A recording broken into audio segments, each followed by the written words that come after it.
नमस्कार मित्रों, हमारे चैनल 18 अध्याय में आपका स्वागत है। मुझे पूरा विश्वास है कि आप इस वीडियो को अंत तक देखेंगे और शांत मन से इसके शब्दों को सुनने और समझने के बाद आपके विचारों और जीवन में बहुत ही सकारात्मक बदलाव आने वाले हैं। दोस्तों, मेरा अपना अनुभव कहता है कि यदि आप इस अमूल्य ज्ञान का अधिकतम लाभ उठाना चाहते हैं तो इस गीता सार को पूरा पढ़ें। हर सुबह और हर रात सोने से पहले अंत तक सुनें और दूसरों को भी सुनाएं, क्योंकि जिस तरह से खुशियां बांटी जाती हैं, जो भी चाहिए, चाहे वो खुशी पाना हो, चाहे वो सफलता हो, चाहे वो पानी हो, चाहे वो मैनेजमेंट सीखना हो, या फिर अपने जीवन को बेहतर बनाना हो, या भगवान हो, श्री भागवत गीता से बड़ी कोई दूसरी चीज नहीं हो सकती। चलिए शुरू करते हैं। मैं आपको वो सारी बातें सही तरीके से समझाने की कोशिश करूंगा। एक बार एक महिला ने एक बच्चे को जन्म दिया। बच्चा हुआ तो वह पूर्ण रूप से स्वस्थ था, लेकिन एक बार किसी घटना के कारण उस बच्चे के हाथ की एक उंगली कट गई। वह बहुत दुखी थी कि मेरा बच्चा उसके पास था, ऐसा क्यों हुआ, और वह हमेशा भगवान से इस बात के लिए कोसती थी कि पता नहीं भगवान को मुझसे क्या दुश्मनी थी कि वह मेरे ही बच्चे की उंगली काट रहा है। एक दिन एक मायावी राक्षस साधु के वेश में उस गांव में आया। वह अपनी शक्ति बढ़ाने के लिए बहुत से बच्चों की बलि देता था और उसमें उसे यह बच्चा भी दिखाई दिया। लेकिन जैसे ही वह उसकी बलि देने लगा तो उसे अपने गुरु की शर्त याद आ गई कि जिस भी बच्चे की बलि देनी है उसके शरीर के सभी अंग अक्षुण्ण होने चाहिए, और वह मजबूर होकर उस बच्चे को वापस घर भेजने को विवश हो गई। और जब उसकी माँ ने अपने बच्चों को सही सलामत देखा तो उसकी माँ को एहसास हुआ कि इस दुनिया में जो भी होता है, चाहे वह अच्छा हो या बुरा, जो हो रहा है वह कभी भी बिना किसी कारण के नहीं होता है। तो दोस्तों, इससे हमें यह शिक्षा मिलती है कि किसी भी परिस्थिति में आप कोई भी कार्य किए बिना और उसका फल पाए बिना नहीं रह सकते। ऐसा संभव नहीं है कि मानव शरीर एक सेकंड भी जीवित रह सके। ऐसा संभव नहीं है कि इस ब्रह्मांड का एक भी कण एक सेकंड भी बिना काम किए रह सके। काम करना हमारे जीवन का अभिन्न अंग है। अगर हम सोते हैं तो हमारा मन नहीं रहता, हम सपने देखते हैं, हम सांस लेते हैं। हमारे शरीर के हर अंग में लाखों सूक्ष्म कण अपना काम करने में लगे रहते हैं। हम काम करने से कभी बच नहीं सकते, और भगवान भी यही कहते हैं कि हमें किसी काम में बंद नहीं होना चाहिए। हम जो भी करें इस विश्वास के साथ करें कि ये मैं नहीं कर रहा, बल्कि ऊपर वाला भगवान कर रहा है। मैं इसे करने का एक कारण मात्र हूं। ये काम मैं नहीं कर रहा, बल्कि ये काम मैं कर रहा हूं, ये मैं कर रहा हूं। और जब हमारी सोच इस स्तर की होगी तो हमें कभी कोई दुख नहीं होगा, हम कभी उदास नहीं होंगे। जीवन में चाहे कितनी भी परेशानियां क्यों न हो, लेकिन अगर आप स्वतंत्र हैं तो आप असली आप हैं। भागवत गीता में इंसान की गुलामी को मौत से भी बदतर बताया गया है। इंसान किसी का गुलाम नहीं है, वह अपने मन का, अपने विचारों का गुलाम है। कभी भी किसी इंसान को किसी का गुलाम नहीं रहना चाहिए। भगवान श्री कृष्ण कहते हैं कि इंसान के दुखी होने का सबसे बड़ा कारण आसक्ति है। आसक्ति से ही अज्ञानता आती है और जीवन में परेशानियां शुरू होती हैं। महाभारत में धृतराष्ट्र दुर्योधन पर इतना मोहित हो गया था कि वह उसके पुत्र को मार देना चाहता था। धृतराष्ट्र को गलत काम करने से भी नहीं रोका जा सका। पुत्र के प्रति आसक्ति के कारण ही धर्म अधर्म का ज्ञान नहीं रहा। अंत में सब बर्बाद हो गया। महाभारत में श्री कृष्ण ने अर्जुन से कहा था कि जब ज्ञान की धारा बहे तो सबसे पहले आसक्ति का नाश करना चाहिए। इससे आसक्ति का नाश होता है, क्योंकि आसक्ति ही अज्ञान है। यूनान का सम्राट सिकंदर पूरी दुनिया को जीतना चाहता था। एक दिन एक नागा साधु ने सिकंदर से पूछा कि वह पूरी दुनिया को जीत लेगा, उसके बाद क्या करेगा, क्योंकि इसके अलावा कोई दूसरी दुनिया है ही नहीं। इतना ही नहीं, संत जोर जोर से हंसने लगे। संत की बातें सुनकर सिकंदर निराश हो गया। सिकंदर ने संत से कहा कि हंसिए मत, यह बात सच है, लेकिन मैंने आज तक ऐसा कभी नहीं सोचा था। सिकंदर ने अभी तक दुनिया नहीं जीती थी, लेकिन वह जीतने के विचार से ही निराश हो गया, क्योंकि दुनिया जीतने के बाद कोई और आसक्ति नहीं बचेगी। सिकंदर ने संत से पूछा, आप क्यों हंस रहे हैं? संत ने जवाब दिया कि अगर आप पूरी दुनिया भी जीत लेंगे तो भी आपको निराशा ही होगी, क्योंकि जब तक आप दुनिया को जीतने के जुनून में हैं, मेरे पास कुछ भी नहीं है। लेकिन मैं हमेशा खुश रहूंगा, क्योंकि मुझे किसी चीज से आसक्ति नहीं है। आसक्ति के कारण ही जीवन में दुख आते हैं। श्री कृष्ण कहते हैं कि जब कोई आसक्ति छोड़ देता है तो उसे मेरा आशीर्वाद मिलता है। आसक्ति रहित व्यक्ति सर्वोच्च है, उसे सुख मिलता है। इसीलिए हमें आसक्ति छोड़ देनी चाहिए और जो हमारे पास है उसमें संतुष्ट रहना चाहिए। यदि अधिक पाने की आसक्ति है तो हमें दुख अवश्य मिलेगा। भगवान श्री कृष्ण कहते हैं कि जो हुआ अच्छा हुआ, जो हो रहा है वह अच्छे के लिए हो रहा है, जो होगा वह भी अच्छा होगा। बीती बात पर पछतावा मत करो, भविष्य की चिंता मत करो। वर्तमान चल रहा है। तुम्हारा क्या है जो तुमने खो दिया? तुम किस बात पर रोते हो? तुम क्या लेकर आए थे? तुमने क्या खोया? तुमने क्या बनाया था जो नष्ट हो गया? तुम अपने साथ कुछ भी नहीं ले जाते हो। जो भी आया यहीं से लिया, जो भी दिया यहीं से दिया, जो भी इस भगवान से लिया, जो भी इसी को दिया। खाली हाथ आया, खाली हाथ चला गया। जो आज तुम्हारा है कल किसी और का था, परसों किसी और का होगा। तुम उसे अपना मानकर मग्न हो रहे हो। बस यही खुशी तुम्हारे दुखों का कारण है। दोस्तों, एक बार की बात है, एक आदमी समुद्र के किनारे घूम रहा था। अचानक उसकी नजर एक चांदी की छड़ी पर पड़ी जो तैरते हुए किनारे पर आ गई थी। वह खुश हो गया और तुरंत उस छड़ी को उठा लिया। अब वह छड़ी को लेकर चलने लगा। अब जब धूप तेज हुई तो उसका मन समुद्र में नहाने का हुआ। उसने सोचा कि अगर वह छड़ी को एक तरफ रख कर नहाएगा तो कोई उसे ले जाएगा। इसलिए वह छड़ी को हाथ में लेकर नहाने लगा। उधर से एक संत आ रहे थे। उन्हें दुखी और रोता हुआ देखकर उन्होंने पूछा कि तुम इतने उदास क्यों हो? उसने कहा, स्वामी जी, नहाते समय मेरी चांदी की छड़ी समुद्र में बह गई। संत ने आश्चर्य व्यक्त करते हुए कहा कि वह छड़ी लेकर नहा रहा था।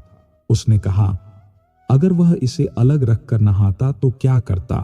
कोई भी ले जा सकता था, लेकिन वह चांदी की छड़ी लेकर नहाने क्यों आया था? स्वामी जी ने पूछा। अब वह आदमी कहाँ कहने लगा कि वह इसे लेकर नहीं आया था, यह तो यहीं मिली थी। उस आदमी की बातें सुनकर स्वामी जी हंसने लगे और बोले, अगर यह तुम्हारी नहीं होती तो कैसा दुख या उदासी। कभी कभी कुछ सुख अनायास ही मिल जाते हैं और कभी कभी मेहनत और कष्ट करने से मिलते हैं।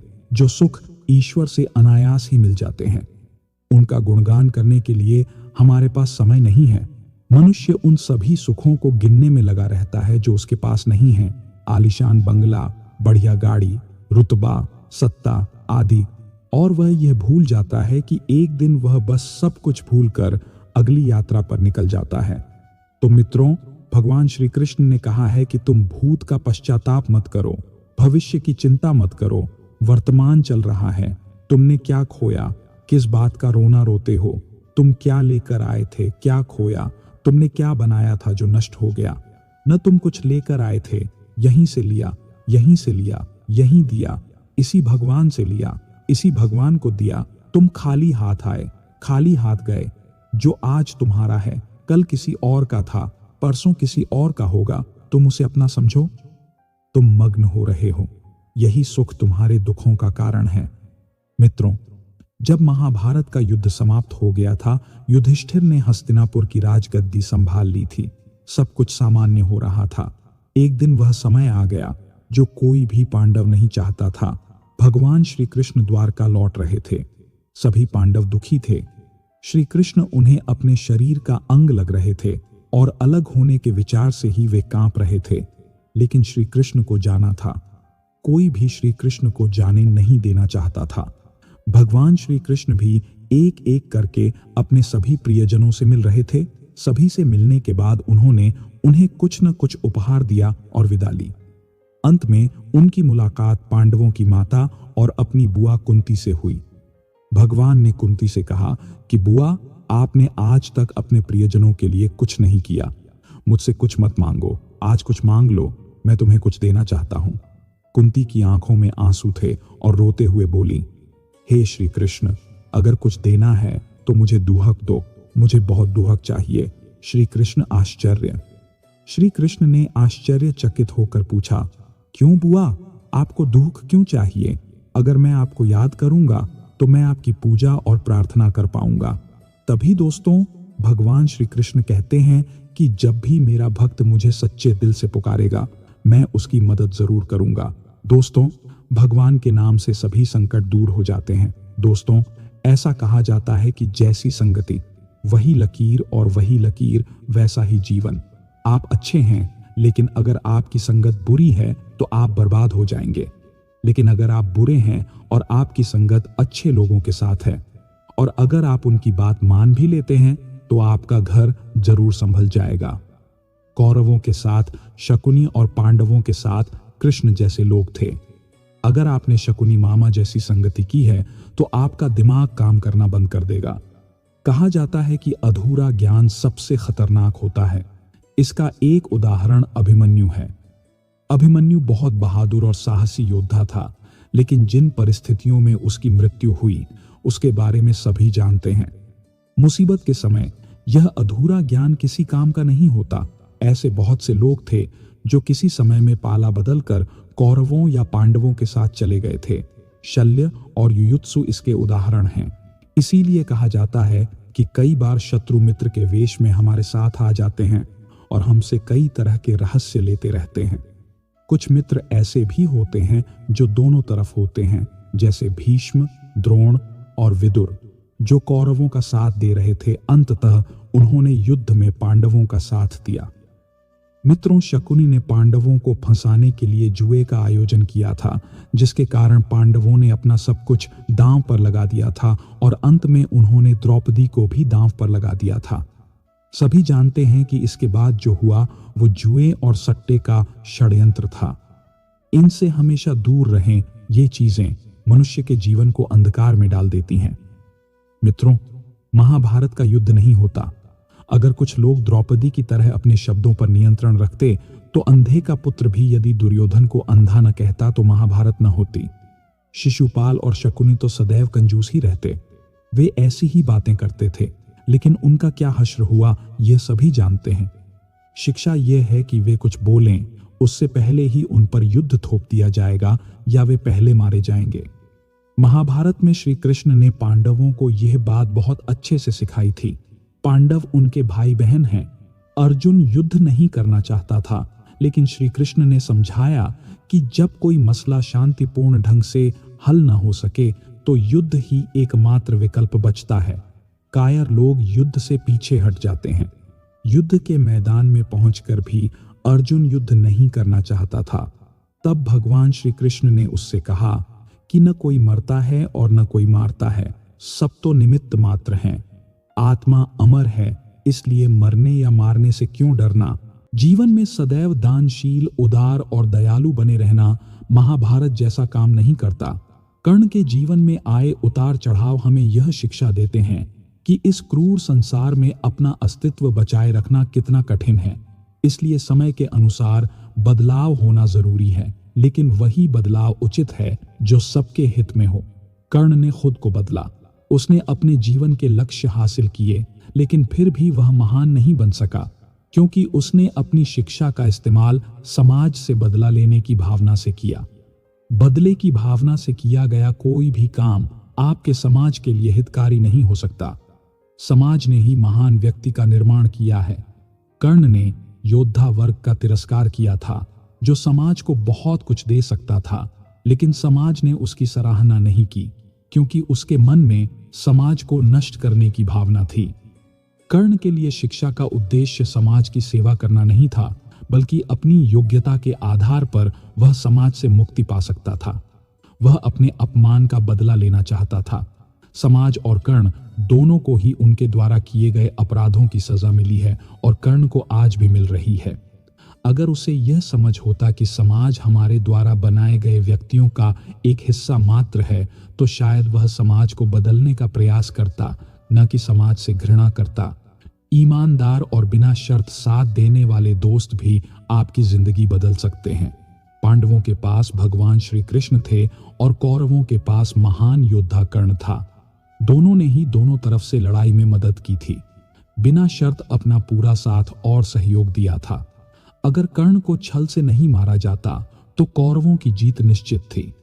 पांडव हमेशा श्री कृष्ण की बातों को ध्यान से सुनते और उनका पालन भी करते, लेकिन दुर्योधन कर्ण को सिर्फ एक योद्धा समझता था। इसका इस्तेमाल पांडवों की सेना के खिलाफ किया गया। अगर दुर्योधन कर्ण की बात नहीं मानता और कर्ण पर घटोत्कच को मारने का दबाव बनाता तो इंद्र द्वारा कर्ण को दिए गए अचूक अस्त्र से अर्जुन मारा जाता। धृतराष्ट्र अपने पुत्रों के साथ मिलकर उसे जरूरत से ज्यादा मार देते। वह भावुक और आसक्त था, इसीलिए उसका कोई भी पुत्र उसके वश में नहीं रहा। वे पुत्र भी मोह में अंधे थे। इसी प्रकार महाभारत में हमें कुछ ऐसे पात्र मिलते हैं जो अपनी भावुकता के कारण मूर्ख सिद्ध होते हैं। कभी कभी वे अति भावुक हो जाते हैं। इससे व्यक्ति कमजोर हो जाता है और वह सही गलत में अंतर नहीं कर पाता।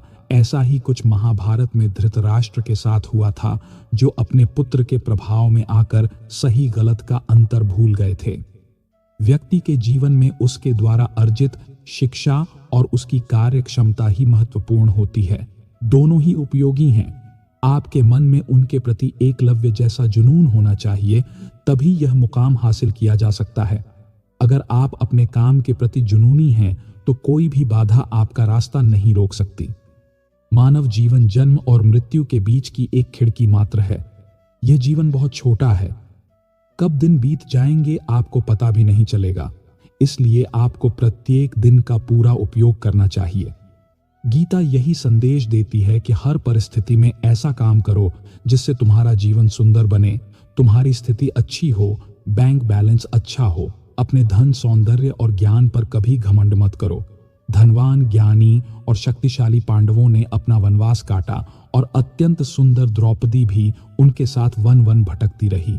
काल के खेल निराले हैं। भीष्म के कारण जिस अम्बा का जीवन बर्बाद हुआ, उसने शिखंडी के रूप में जन्म लिया। भीष्म से बदला लिया था। महाभारत में ऐसे कई उदाहरण हैं जिनसे हमें प्रेरणा मिलती है कि अभिमान को पतन का कारण बनते देर नहीं लगती। अत्यधिक लालच व्यक्ति के जीवन को नरक बना देता है। जो चीज आपकी नहीं है उसे अनुचित तरीके से छीनने की कोशिश करना। अगर आज नहीं तो कल आपको इसकी सजा जरूर मिलेगी। हमेशा शांत रहें। इससे आप अपने जीवन में खुद को बहुत मजबूत पाएंगे, क्योंकि लोहा ठंडा रहने पर ही मजबूत होता है, लेकिन गर्म रहने पर मुसीबत के समय किसी भी आकार में ढल सकता है। ये 7 गुण तुम्हें बचाएंगे। तुम्हारा ज्ञान, तुम्हारी विनम्रता, तुम्हारी बुद्धिमत्ता, तुम्हारे भीतर का साहस, तुम्हारे अच्छे कर्म, तुम्हारी सच बोलने की आदत और ईश्वर में तुम्हारी आस्था। आत्मा हमेशा जानती है कि क्या सही है और क्या गलत है, लेकिन मनुष्य के सामने चुनौती मन को समझने की है। कठिन समय में व्यक्ति अकेला हो जाता है, लेकिन कठिनाइयों के कारण ही व्यक्ति मजबूत बनता है। केवल उसी का सम्मान करो जो तुम्हारा सम्मान करता है। अपनी स्थिति को देखकर सिर झुकाना कायरता की निशानी है। हे अर्जुन, जो न तो किसी से प्रसन्न होता है और न ही किसी से घृणा करता है। जो ज्ञानी व्यक्ति न तो शोक करता है और न ही इच्छा करता है, जिसने शुभ और अशुभ सभी कार्यों का त्याग कर दिया है, वह मुझे बहुत प्रिय है। मुझे प्राप्त करने के 3 तरीके हैं: ध्यान योग, ज्ञान योग और कर्म योग। और इन सभी में कर्म योग सबसे महत्वपूर्ण है। आत्मा पुराने शरीर को त्याग कर नया शरीर धारण करती है। यह प्रकृति का नियम है। इस सत्य को स्वीकार करते हुए व्यक्ति को आज बिना किसी भय के जीना चाहिए। यदि किसी पर विश्वास करना है तो उसकी बातें सुनें, परंतु उसके कार्यों पर ध्यान न दें। क्रोध के समय थोड़ा रुक जाने और गलती के समय झुक जाने से जीवन आसान हो जाता है। भगवान श्री कृष्ण कहते हैं कि जो व्यक्ति मुझे जान लेता है, उसके लिए इस संसार में जानने योग्य कुछ भी शेष नहीं रहता। ऐसा व्यक्ति जन्म मरण के बंधन से मुक्त रहता है। यदि व्यक्ति भगवद गीता को पढ़े और उसका पालन करे तो उसके सभी दुष्कर्मों का प्रभाव समाप्त हो जाता है। जो भाग्य में है वह दौड़ा चला आएगा, और जो भाग्य में नहीं है वह भी आकर भाग जाएगा। जैसे हवा के झोंके नाव को भटका देते हैं, वैसे ही मनुष्य की इच्छाएं बुद्धि को भटका देती हैं। बुद्धिमान व्यक्ति वह है जो दूसरों को देखकर उनकी विशेषताओं से सीखता है। वह उनसे तुलना नहीं करता। शस्त्र केवल शरीर को घायल कर सकते हैं, परंतु शब्द आत्मा को घायल कर सकते हैं। जो मनुष्य स्वयं को ईश्वर से अलग नहीं मानता और न ही उसका इस शरीर से कोई संबंध है, वह हमेशा के लिए जन्म मरण से मुक्त हो जाता है। अगर सुखी रहना है तो अपने हालातों को देखते हुए जीवन के फैसले लें। जो लोग दुनिया को देखकर फैसले लेते हैं वे हमेशा दुखी रहते हैं। जो लोग आध्यात्मिक जागरूकता के शिखर पर पहुंच गए हैं उनका मार्ग निष्काम कर्म है, और जो लोग ईश्वर से एक हो गए हैं उनका मार्ग स्थिरता और शांति है। श्री कृष्ण कहते हैं कि जो व्यक्ति केवल स्वयं के लिए जीता है वह एक दिन मर जाएगा, और जो व्यक्ति दूसरों के लिए जीता है उसे हमेशा याद किया जाएगा। दूसरों को नियंत्रित करने वाला शक्तिशाली हो सकता है, लेकिन जो स्वयं को नियंत्रित करता है वह उससे कहीं अधिक शक्तिशाली है, जो आप मांग कर नहीं बल्कि पाना चाहते हैं। वह आपको मिलेगा और आपको उसके योग्य बनना होगा। अहंकार व्यक्ति से वह सब कुछ करवाता है, जो अंततः जिंदगी भी ऐसी ही है। जो झुकता है वो कुछ न कुछ लेकर जरूर उठता है। यही जीवन जीने का सार है। अगर आपके कर्म अच्छे हैं तो भाग्य आपकी दासी है। अगर आपकी नीयत नेक है तो घर में मथुरा काशी है। हमेशा याद रखें, जो भी होता है अच्छे के लिए होता है। कई बार विपरीत परिस्थितियां हमारी वर्तमान स्थिति को सुधारने के लिए आती हैं। गीता में श्री कृष्ण ने कहा है कि मनुष्य को फल की इच्छा किए बिना अपने कर्मों पर ध्यान देना चाहिए। मनुष्य जैसे कर्म करता है उसे परिणाम भी उसी के अनुसार मिलते हैं, इसलिए व्यक्ति को अच्छे कर्म करते रहना चाहिए। हमारा मन ही हमारे दुखों का कारण होता है। ऐसे में श्री कृष्ण ने गीता में कहा है कि जिस व्यक्ति ने अपने मन पर नियंत्रण कर लिया वो मन में उठने वाली अनावश्यक चिंताओं और इच्छाओं से दूर रहता है। व्यक्ति आसानी से अपने लक्ष्य को प्राप्त कर लेता है। श्री कृष्ण ने गीता में कहा है, क्रोध को अपने ऊपर हावी नहीं होने देना चाहिए। अगर गुस्सा आए तो खुद को शांत रखने की कोशिश करें। अगर सफल होना है तो एक बात गांठ बांध लें, भले ही पैर फिसल जाए लेकिन जुबान कभी नहीं फिसलनी चाहिए। परिवार का मालिक नहीं बल्कि माली बनना चाहिए। सावधान रहें, क्योंकि जो सबका ख्याल रखता है लेकिन किसी पर अधिकार नहीं जताता। श्री कृष्ण कहते हैं कि आलसी व्यक्ति कभी सफल नहीं हो सकता। जिसे जीवन में आराम करना पसंद है, मेहनत करना पसंद नहीं है, वह व्यक्ति सफल कैसे हो सकता है। इसलिए अगर आप कोई भी काम करना चाहते हैं तो अभी से आलस्य का त्याग कर दें। आपको कभी भी अपने काम को कल पर नहीं टालना चाहिए, क्योंकि ऐसा व्यक्ति समय को महत्वपूर्ण नहीं समझता और उसे बर्बाद कर देता है, और अंत में उसके पास कुछ भी करने के लिए समय नहीं बचता। दोस्तों, जरा सोचिए, अगर आपका मोबाइल गलत पासवर्ड से नहीं खुल सकता तो गलत तरीके से जिंदगी जीने से खुशियों के दरवाजे कैसे खुलेंगे। दूसरों की जिंदगी में झांकने से कुछ हासिल नहीं होगा। यकीन मानिए, आपके जीवन में भी बहुत कुछ है जो आपका इंतजार कर रहा है। अपने जीवन में झांक कर देखिए। गीता के अनुसार व्यक्ति को संशय या शंका की स्थिति में नहीं रहना चाहिए। जो लोग संशय की स्थिति में रहते हैं उनका कल्याण नहीं हो सकता। जीवन में एक स्पष्ट मार्ग होना चाहिए। श्री कृष्ण कहते हैं कि वह किसी के भाग्य के विधाता नहीं है। व्यक्ति अपना भाग्य स्वयं लिखता है। आप जो बीज बोएंगे वही फसल काटेंगे। आप जो भी कर्म करेंगे आपको वही परिणाम मिलेंगे। अगर विद्यार्थी मन लगाकर मेहनत करें तो वे परीक्षा में सफल जरूर होंगे। इसलिए हर व्यक्ति का भाग्य भी तभी बदलेगा जब वह अपना कर्म करेगा। संशय, जब आप ईश्वर से प्रेम करते हैं तो आपको हर चीज से प्रेम हो जाता है। दुनिया का सबसे शक्तिशाली व्यक्ति वह है जो धोखा खाने के बाद भी लोगों का भला करना नहीं भूलता। श्री कृष्ण कहते हैं, कभी भी सीधे व्यक्ति को धोखा मत दो, क्योंकि ईश्वर व्यक्ति को अलग तरीके से उत्तर देता है। हर जलते हुए दीपक के नीचे अंधेरा होता है। हर रात के पीछे एक सुबह होती है। लोग मुसीबत देखकर डर जाते हैं, लेकिन हर मुसीबत के पीछे सफलता छिपी होती है। यदि आप अपनी वर्तमान स्थिति से मुक्त होना चाहते हैं तो अपनी मानसिक दुर्बलता से छुटकारा पाएं। दृढ़ मन से ही परिवर्तनशील निर्णय लिए जा सकते हैं। जिस व्यक्ति में धैर्य की शक्ति होती है उसकी शक्ति का कोई मुकाबला नहीं कर सकता। गलत लोगों की हार तभी तय होती है जब सही लोग अपने आप चुप हो जाते हैं। जरूरी नहीं कि हम हर जगह जवाब दें। हमें कुछ बातें भगवान को ही सौंप देनी चाहिए, क्योंकि जब भगवान जवाब देते हैं तो पूरी दुनिया खामोशी से सुनती है। मन कभी सही सोचता है तो कभी गलत, क्योंकि आत्मा में भी प्रेम के संस्कार होते हैं, और जिस नफरत के संस्कार को आप ज्यादा इस्तेमाल करेंगे वो आपका स्वभाव बन जाएगा। अब मर्जी आपकी है, आप प्यार चुनते हैं या नफरत। नफरत में क्या रखा है? प्यार से जीना सीखिए, क्योंकि ये दुनिया न तो आपका घर है और न ही आपकी मंजिल। सेहत में जिद और बातों में होड़ तो तीनों जीत जाते हैं, पर तब हारते हैं सिर्फ रिश्ते। मन चंचल हो जाता है, इधर उधर भागता है और किसी भी काम में एकाग्रता का दुश्मन होता है। पर अगर वो व्यक्ति के वश में हो जाए, अगर हो जाए तो उससे अच्छा कोई मित्र नहीं। इसलिए मन को एकाग्र करना जरूरी है, और मन को एकाग्र करने के लिए बस कम मेहनत और अभ्यास की जरूरत होती है। श्री कृष्ण कहते हैं कि अगर कोई तुम्हें मौका दे तो उसे धोखा मत दो, और अगर कोई धोखा दे तो उसे धोखा मत दो, दूसरा मौका मत दो। ये हमारे अंदर मिलावट का जमाना है। हाँ, मिलावट करो, रिश्ते लंबे समय तक चलेंगे। आप कितने भी अच्छे क्यों ना हो, कितना भी अच्छा काम क्यों ना करो, एक बात हमेशा याद रखो, जो तुम्हें गलत समझेगा वो मरते दम तक तुम्हें गलत ही रखेगा।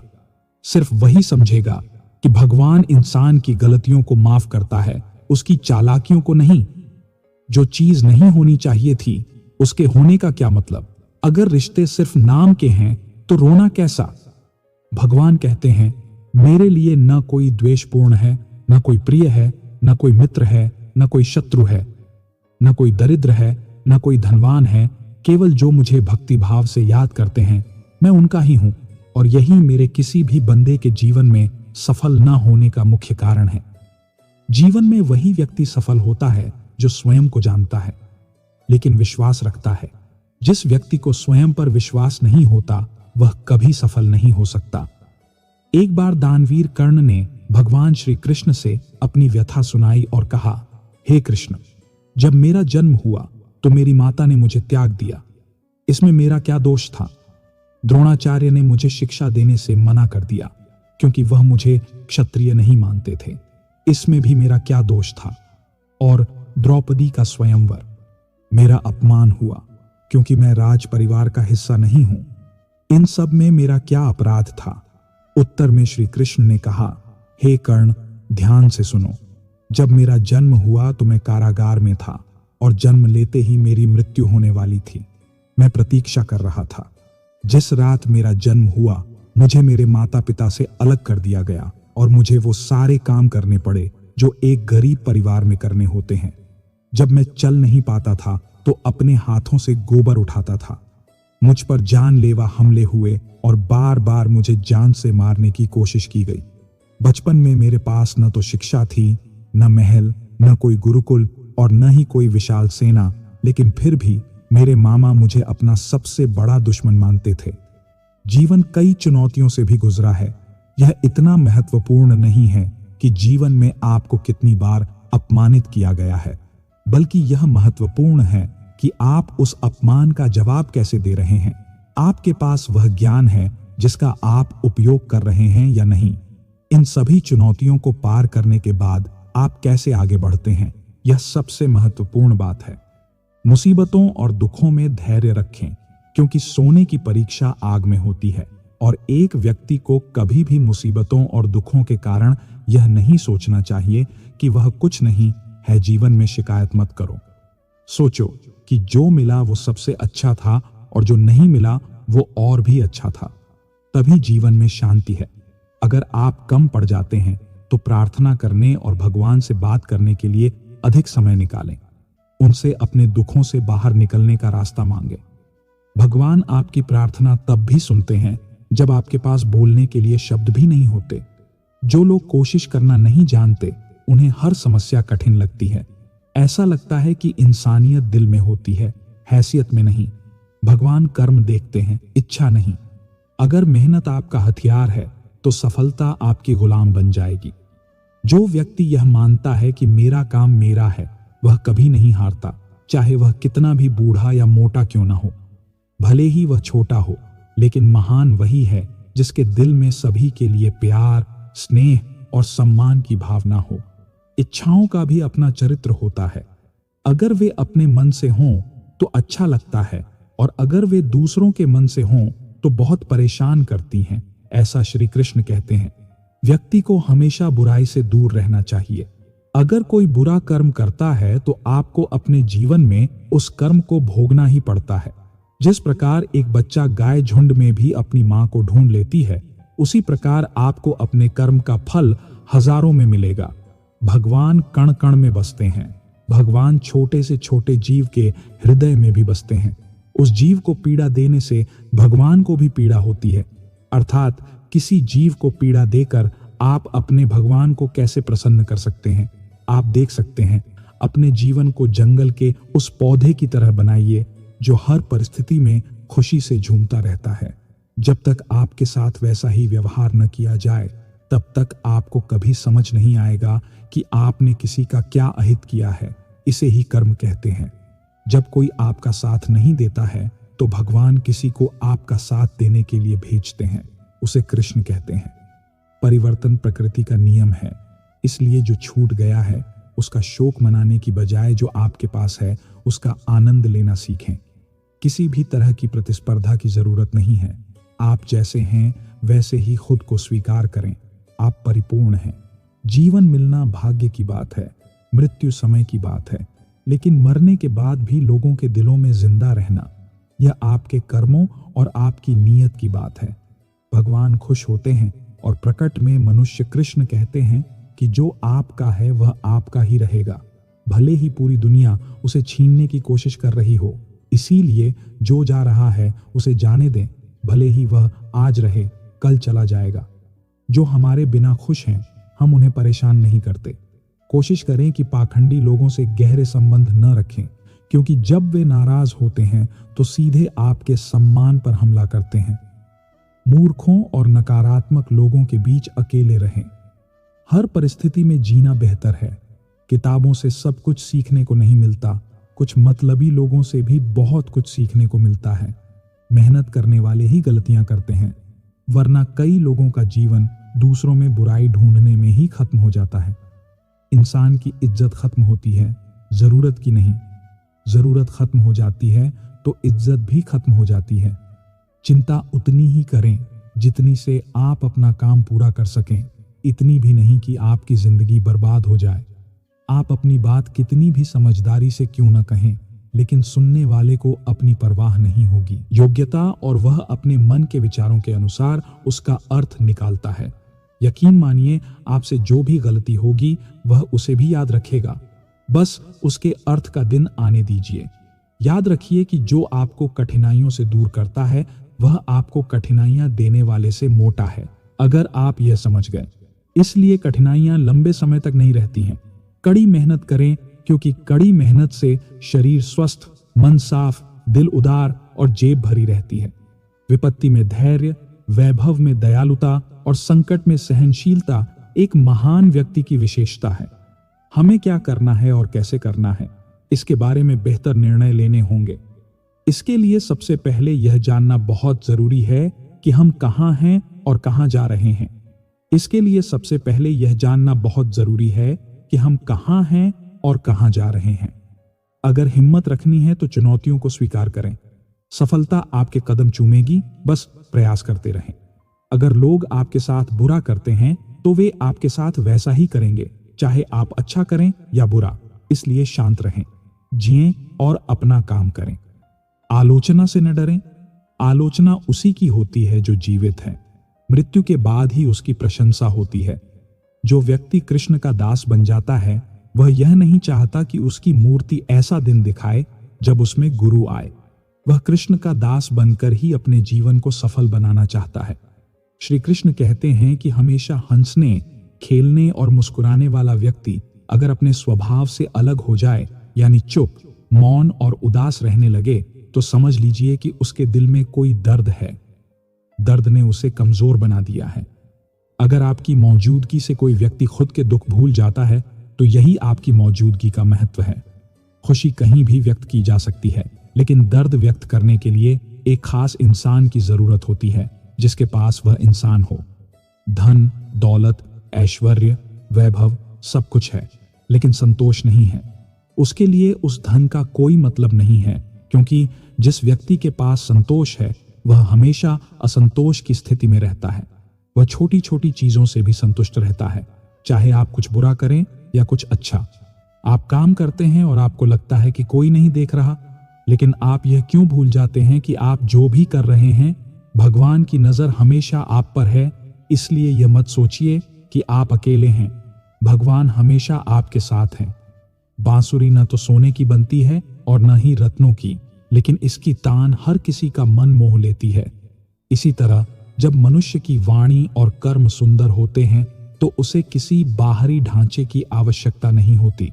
बांसुरी की तरह वह भी भगवान को प्रिय है। यदि आपकी समस्या जहाज जितनी मोटी है तो यह मत भूलिए कि ईश्वर की कृपा सागर जितनी मोटी है। हम सोचते हैं कि खुशी पाने के लिए व्यक्ति को बहुत कुछ इकट्ठा करना पड़ता है, लेकिन वास्तव में खुश रहने के लिए व्यक्ति को बहुत कुछ खोना पड़ता है। अनुभव यही कहता है। मनुष्य या कोई भी जीवित प्राणी अपने भाग्य का निर्माता वह स्वयं है। जैसा कर्म करता है वैसा ही उसका भाग्य बनता है। सबसे भाग्यशाली वे लोग हैं जिनके पास भोजन के साथ भूख है, बिस्तर के साथ नींद है, धन के साथ धर्म और शिष्टता के साथ भेद। दृढ़ इच्छा शक्ति ही वह हथियार है जिससे आपकी एकाग्रता और क्षमता में आश्चर्यजनक परिवर्तन आता है। कहते हैं मन के हारे हार है और मन के जीते जीत, अर्थात जिस प्रकार सकारात्मक विचार सफलता की ओर ले जाते हैं उसी प्रकार नकारात्मक विचार असफलता की ओर ले जाते हैं। हम ऐसा इसलिए करते हैं क्योंकि हम वही बन जाते हैं जो हम सोचते हैं, और अपने विचारों के माध्यम से हमें नकारात्मक और सकारात्मक परिणाम मिलते हैं। इसलिए अपनी सोच हमेशा सकारात्मक रखें। मनुष्य ही एकमात्र ऐसा प्राणी है जो कर्म करता है, इसलिए कर्म करना प्रत्येक व्यक्ति का दायित्व है, धर्म भी है। कर्म करने वाले को ही कर्मवीर कहते हैं। इसलिए खाली बैठने से बेहतर है कर्म करते रहो। बस ध्यान करो, कलयुग चल रहा है, इसलिए अपने दिल से यह विचार निकाल दो कि कोई बिना वजह तुमसे रिश्ता रखेगा। ऐसा कुछ अपने पास जरूर रखो। खुद को खाली मत होने दो, क्योंकि लोग खाली चीजों को कूड़ेदान में फेंक देते हैं। जरा सोचो, जब जन्म और मृत्यु दोनों ही ईश्वर की मर्जी से होते हैं तो इन दोनों के बीच की व्यवस्था हमारी मर्जी से कैसे हो सकती है? हो सकता है कि जब भी हम जीवन में कुछ बुरा कर रहे हों और हमें लगे कि हम किसी और के साथ कर रहे हैं तो ये हमारी गलतफहमी हो। असल में हम अपने साथ ही कुछ बुरा कर रहे होते हैं, क्योंकि हमारे कार्यों का अंतिम परिणाम हमें ही भुगतना पड़ता है। हम जो बोते हैं उसकी फसल हमें ही काटनी पड़ती है। एक एक इंच का हिसाब होता है। ईश्वर के न्याय में कुछ भी बिना हिसाब के नहीं जाता। श्री कृष्ण कहते हैं कि अगर आपको याद नहीं है कि गुच्छे की कौन सी चाबी ताले को खोल सकती है और आप ताला खोलने की कोशिश करते रहते हैं लेकिन फिर भी ताला नहीं खुलता है, तो ऐसी स्थिति में ज्यादातर लोग उम्मीद खो देते हैं। उन्हें लगता है कि चाबी कहीं खो गई है और वो भड़क जाते हैं और गुस्सा करने लगते हैं। लेकिन उस वक्त वो धैर्य बनाए रखते हैं, क्योंकि गुच्छे की आखिरी चाबी भी ताला खोल सकती है। इसलिए जीवन में जब भी आप हिम्मत हारने लगें तो ये कहानी याद कर लें। कभी आभूषण, कभी खाने की कोई चीज, कभी कपड़े आदि भेजता रहता था। वह हमेशा कुछ न कुछ भेजता रहता था। एक दिन उसके दरबार में एक विदेशी मेहमान आया और जाते समय राजा के आतिथ्य से प्रसन्न होकर उसने राजा को एक विशेष पत्थर भेंट किया। राजा को वह पत्थर बहुत पसंद आया। राजा ने अपने मंत्री को उस पत्थर से भगवान की मूर्ति बनाने का आदेश दिया। राजा उस पत्थर से बनी मूर्ति को अपने राज मंदिर में स्थापित करना चाहता था। राजा की अनुमति लेने के बाद मंत्री ने राज्य के सबसे अच्छे मूर्तिकार को काम पर रखा।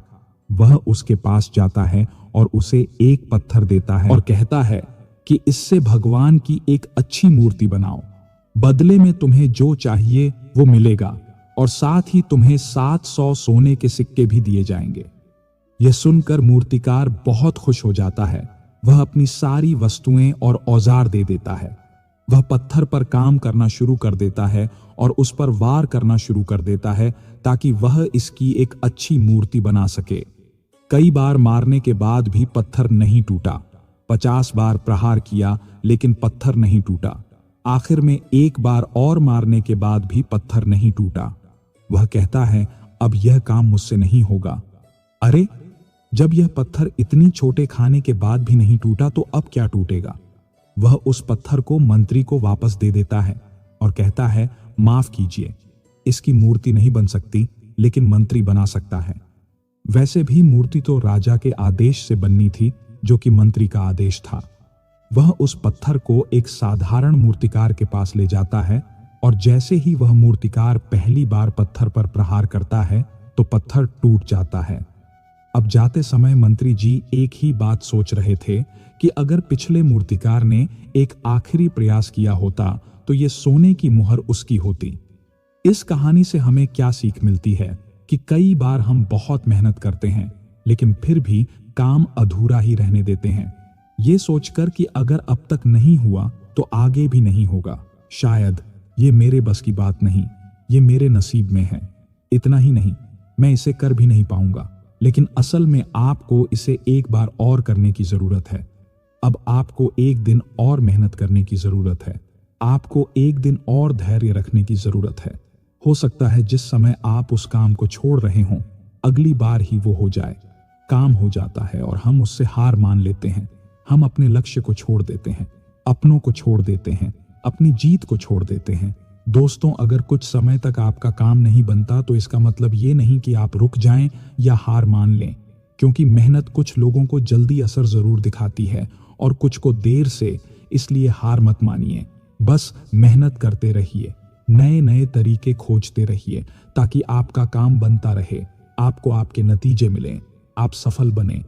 क्योंकि अगर आप रुक गए तो वो सुनहरे टुकड़े कोई और ले जाएगा। दोस्तों, अगर जीवन में मुश्किलें आ रही हैं तो परेशान मत होइए, क्योंकि वो चाहता है कि हम गुलाब की तरह खिलें। इसलिए हमें कांटों से तालमेल बिठाने की कला सीखनी होगी। हमने कमल को देखा है, वो गंदगी में भी कितनी शान से लहराता है। यही जिंदगी से तालमेल बिठाने की कला है।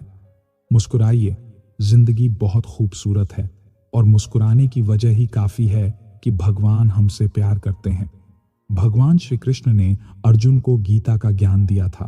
वो दिया गया संदेश पूरी मानव जाति के लिए उपयोगी है। भगवान श्री कृष्ण कहते हैं कि जो आज तुम्हारा है कल किसी और का था और कल किसी और का होगा। इसलिए संपत्ति और चीजों से मोह मत करो, ये तुम्हारी है। मरने के बाद ये यहीं रखी रहेंगी। अगर कमाना है तो मित्रों, न्याय व्यवस्था को वही व्यक्ति कायम रख सकता है जो सजा को सही ढंग से लागू करने की क्षमता रखता हो। यह सोच घातक है। कहा जाता है कि अपराध से घृणा करो, अपराधी से नहीं। दुनिया भर की जेलों से उदाहरण प्रस्तुत किए जा सकते हैं कि जिन अपराधियों को सुधारने के उद्देश्य से पुनर्वास कार्यक्रम चलाए गए थे, वे समाज में वापस लौट आए और फिर से अपराध करने लगे। अपराधी को किसी भी कीमत पर सजा मिलनी ही चाहिए। यदि उसे दंडित न किया जाए तो समाज में और अधिक अपराधी पैदा हो जाएंगे और फिर इस तरह पूरा समाज अपराधियों का समाज बन जाएगा। युधिष्ठिर की अहिंसा में आस्था देखकर भीष्म ने युद्ध के बाद उन्हें उपदेश दिया। कहना होगा कि राजधर्म में दंड की सदैव आवश्यकता होती है, क्योंकि प्रत्येक समाज में अपराधी होंगे। दंड न देना सबसे बड़ा अपराध है। न्याय सदैव उन लोगों के साथ होता है जो शक्तिशाली होते हैं या जो पूरी शक्ति से न्याय पाने के लिए आतुर होते हैं। ईश्वर ने उन लोगों के साथ न्याय किया है जिन्होंने अपने लिए न्याय मांगा है। मांगोगे तो नहीं मिलेगा, यह प्रकृति का नियम है। गुरु द्रोणाचार्य ने कर्ण और एकलव्य के साथ अन्याय अवश्य किया था, लेकिन आज दुनिया अर्जुन को सर्वश्रेष्ठ धनुर्धर नहीं मानती, क्योंकि कर्ण और एकलव्य ने हमेशा न्याय की मांग की और अंततः आज दुनिया उन्हें सर्वश्रेष्ठ धनुर्धर मानती है।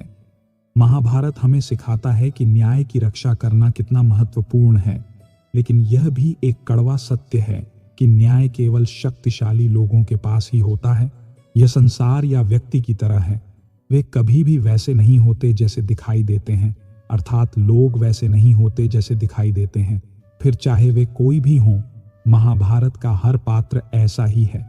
छुपे हुए रहस्य को जानना ही व्यक्ति का लक्ष्य होना चाहिए, क्योंकि ज्ञान ही व्यक्ति का उद्धार करता है। भगवान श्री कृष्ण के ऐसे कई योद्धा हैं। वे ही थे जो छुपे हुए सत्य को जानते थे। एक स्थान से दूसरे स्थान पर जाना या एक स्थान से दूसरे स्थान पर रहना लाभदायक होता है। पांडव हस्तिनापुर में न रहकर 2 बार वन में रहे और अंत में जब उन्हें खांडव प्रस्थ मिला तो वे वहां चले गए। इसी तरह भगवान श्री कृष्ण भी कई बार मथुरा से गए और अंत में वे द्वारका में बस गए।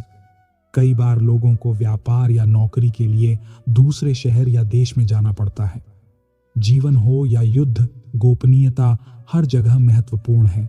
अगर आप भावुक होकर किसी को अपने जीवन का हाल बता देते हैं या किसी व्यक्ति विशेष या समाज पर गुस्सा या कटाक्ष करते हैं तो आप कमजोर माने जाएंगे।